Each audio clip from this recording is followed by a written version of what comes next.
All right, it looks like we have a good group of people here today. So thanks everyone for joining. Um, Today, as Ben said, is about field to finish. So I've got no idea how many of you might have tried using field to finish yet or not, but this is basic field to finish. So I'm really going to try to start with uh, kind of a comprehensive overview of what field to finish is for and how you set it up and how you begin using it.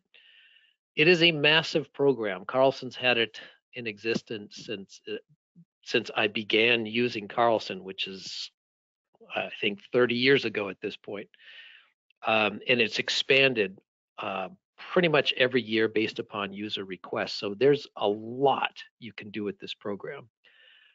And I used to save an example to the end, but I'm going to start out with just showing you an example of what can be done with field to finish.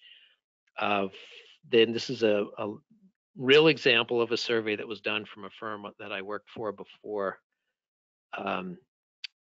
just before joining Carlson full time this year.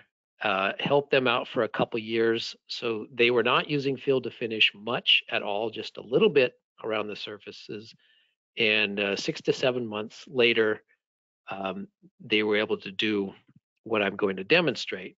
But just as a quick overview, like field to finish is, you need to think of it as really it's a drafting program. So it takes your raw data from a data collector, whatever you collect in the field, and it draws the plan for you. It draws the plan, it creates break lines for surface modeling, and it will even create the surface model for you, all from the raw field work.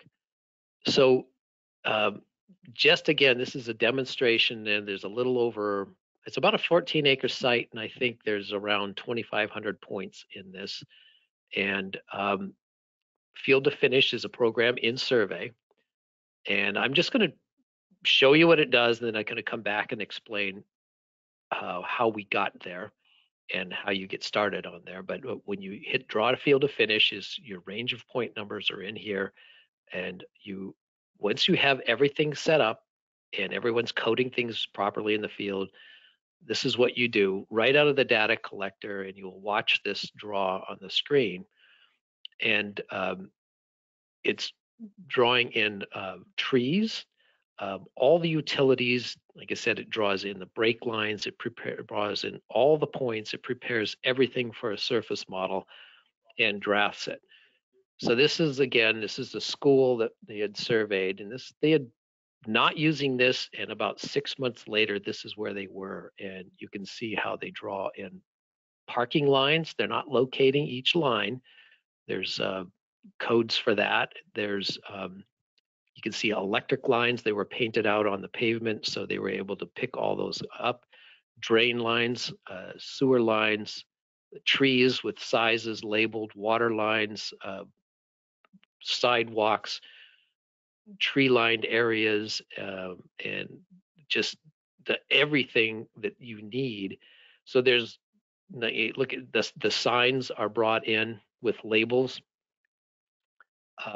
So this is very, very complete right out of the data collector. So what's left to do in this project is to clean this up. Now, it doesn't, there's no boundary to this. This is a high school.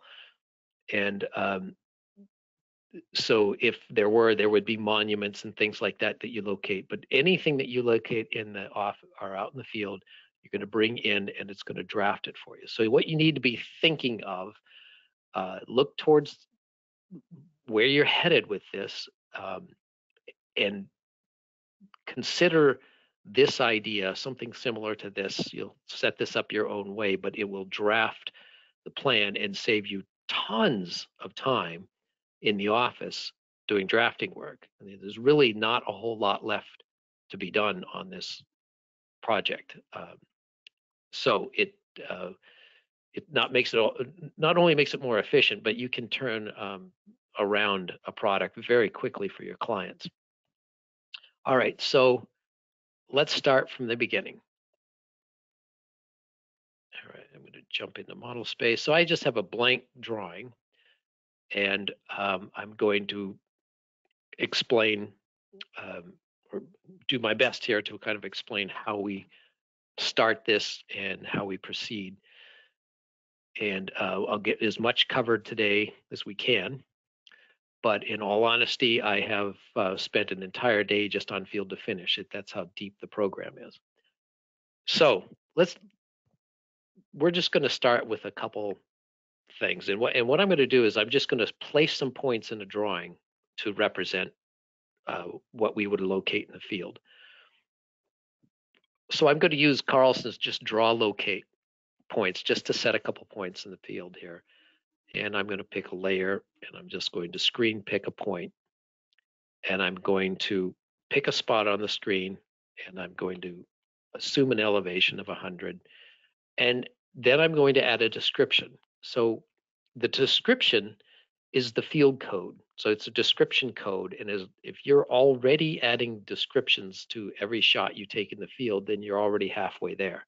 Because field to finish tags or operates really based upon the field code description. That's what really drives field to finish.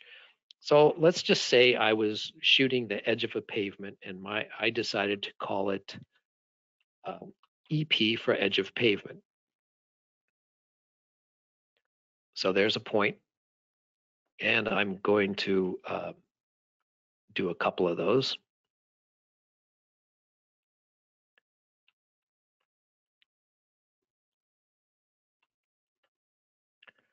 All right, I forgot and made this one 0, but just let me give that a.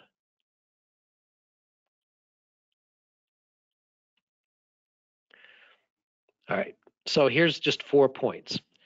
So if this is all I did with the field, or if this is what you're doing now, that you locate these points, you bring them into your coordinate file as an ASCII file, or from an ASCII file, or from raw, an RW5, or just the CRD directly from your data collector, or whatever you have.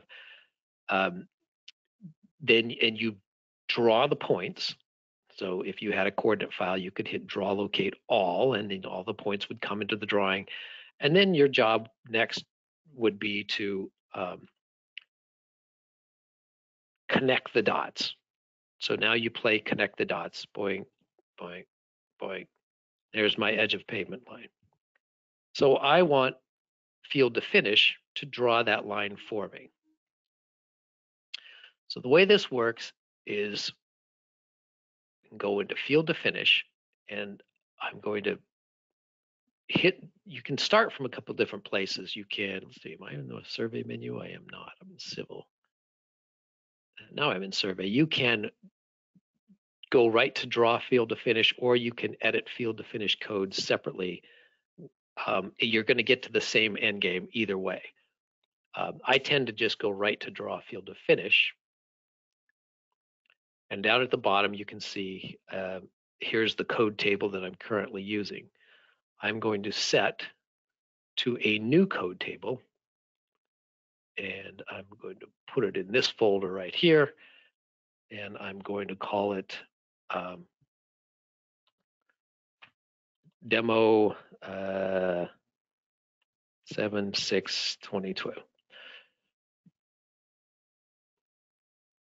Doesn't exist, so I'm going to create one.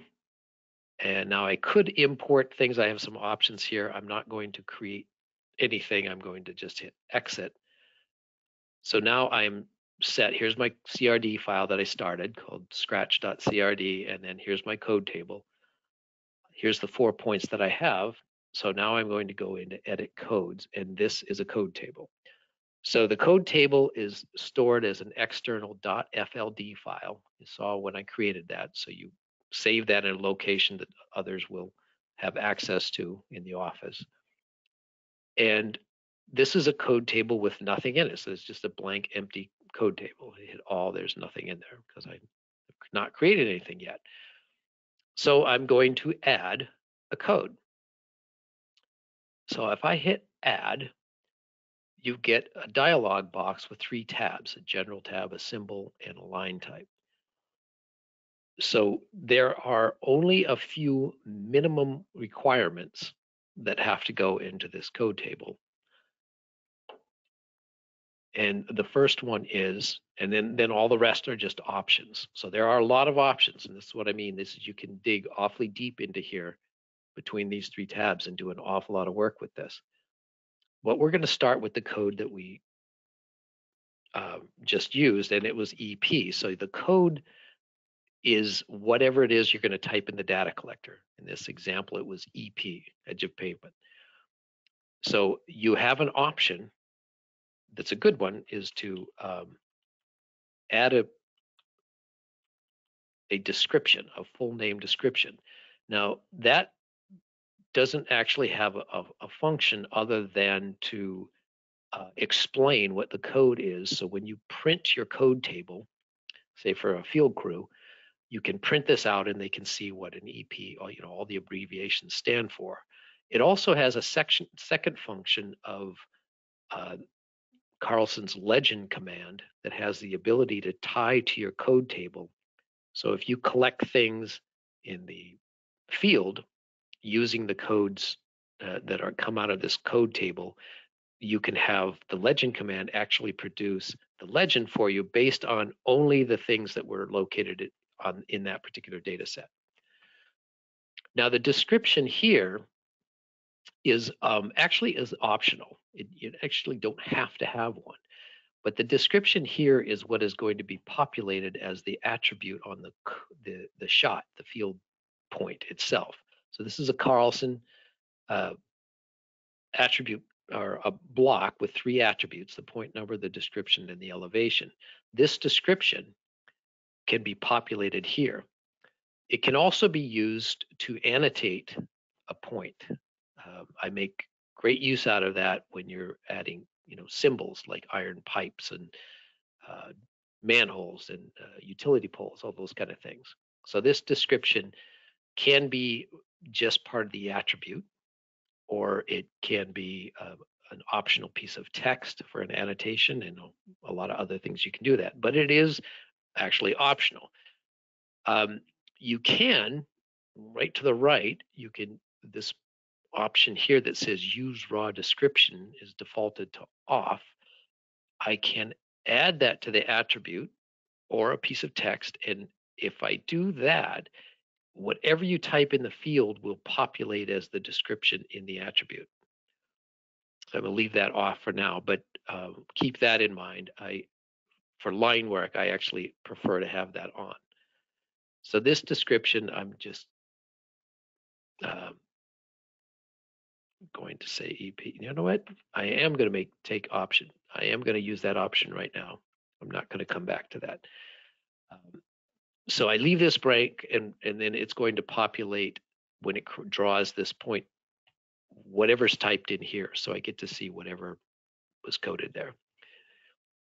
So you got to have the code, you have an optional full name, and an optional description. The other thing that is required, though, is the main layer.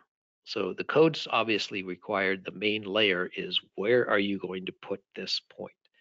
So I can put it under any layer name I want it to be. So I could put it on a layer called pavement. You decide how you want to organize your points and any line work that's associated with that.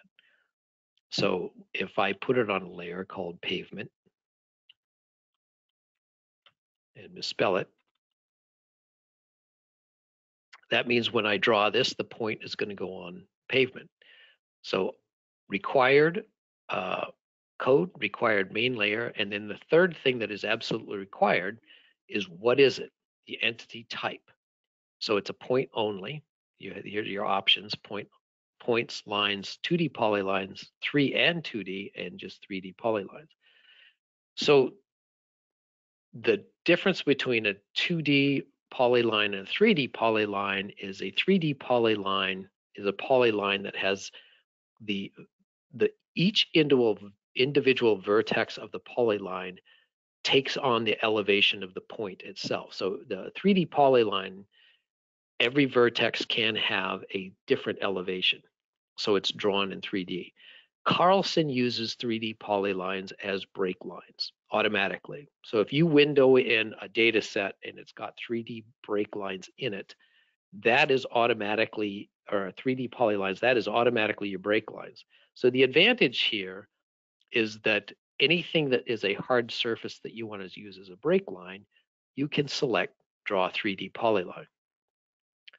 I'm going to come back to the option 3D and 2D, which is my preference, but I'm going to put it on 3D for now. So there's the only three requirements is the code, the main layer, and the entity type. So I'm going to leave it at that for now. Hit OK. Save this file and exit, and I'm going to now process that data. It erased those points and brought them in again as a polyline, a 3D polyline. I can see this if I look at my 3D view and look at my drawing viewer. I can select this information and look at it in 3D. That's probably a little dark, but there you see a 3D line. So that now they're all the same elevation because I just assumed 100 for everything, but that's your break line. So now I could just leave it that way and you can print that break line. If you've ever worked with three-dimensional or 3D polylines, the downside of that is doing regular things like an offset. So if I type offset, I type a lot, by the way, and I want to just offset this 20 feet. If I pick that 3D polyline, it says cannot offset that object. It's because it's in 3D. So to offset a 3D polyline, you actually have to use one of Carlson's tools, which is 3D polylines, and use that offset. But you also can't just do a fillet radius to smooth this out and add vertices or curve it or whatever is much more difficult. Therefore, I'm going to go back into Field to Finish and edit this edge of pavement. I can hit edit here or edit here. Carlson gives you an option for a 3D and a 2D. So if I change this to that option, which is highly my preference, I will get two lines over the top of each other. One is the 3D polyline that is only used for a break line, and then a 2D line that can go on a main layer, which is going to be pavement.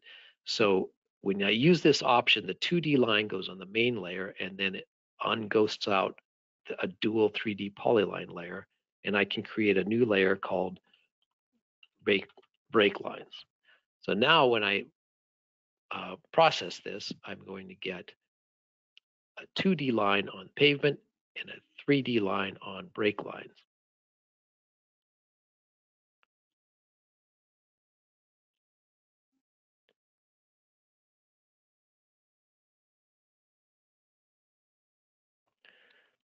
So I now have two lines. If I take the top one, it's on break lines. I can move that out of the way. You can see that there's underneath is a 2D line.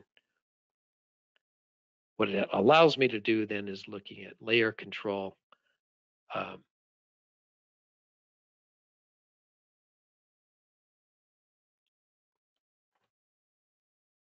This drawing has a lot of layers in it because I started with my template, but there's my pavement layer.